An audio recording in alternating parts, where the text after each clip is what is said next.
What is your life's legacy? How can you make it last for many generations? Let's face it, we don't live forever. And when it is time to go, most of us want to leave something meaningful behind for our family and loved ones to enjoy. Our money, houses, cars, or businesses can only last a few years. In the wrong hands, they will be gone sooner than later. There is one person whose legacy endured for thousands of years.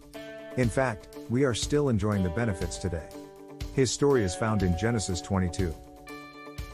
The man was Abraham, and the legacy he left was the ability of his descendants to impart God's blessings to people. Wherever his children go, everyone around will be blessed. Now, that's incredible. How did he do it? The answer is simple.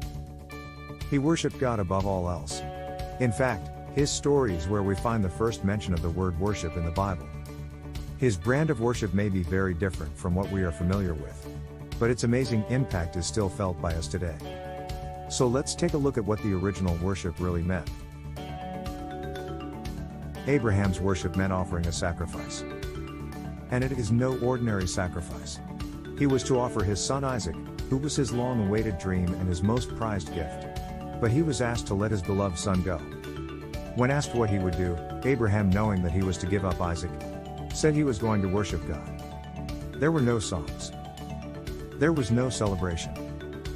There were no spotlights. It was a depressing time and there was no one around to comfort him. But there was worship. Because there was a sacrifice. We can never worship God unless we give something of value.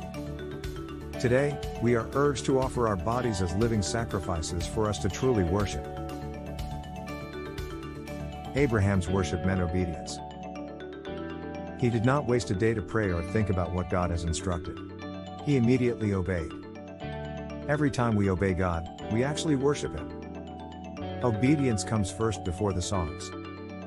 So every day and anywhere, we can actually worship God by obeying His teachings and following His principles. Abraham's worship meant total trust. His mind must be struggling to understand what's going on, but his faith prevailed over reason. It is so easy to worship God during good times. But the most meaningful worship happens when we trust God and surrender to His will and wisdom, even if the things happening around us do not make sense. Abraham's worship meant loving God with all his heart. The story records a very subtle detail. Early in the story, Abraham and Isaac went together to the mountain of sacrifice. However, only Abraham was mentioned returning. What happened to his son Isaac? Isaac of course went back with Abraham. But it seems the author of Genesis wanted to emphasize that whatever you leave at the altar of sacrifice stays there. Abraham's affection was not anymore with the blessing, but with the giver of the blessing. He worshipped not just with his words, but with his life. Something special happened on that mountain. Isaac was spared. God provided a substitute. More importantly, Abraham secured a legacy that lasts forever. Your life of worship can be your best legacy not only to your children, but to the world. If you are blessed by our videos, please subscribe. And if you want us to cover other topics, please leave a comment below. Thanks for watching.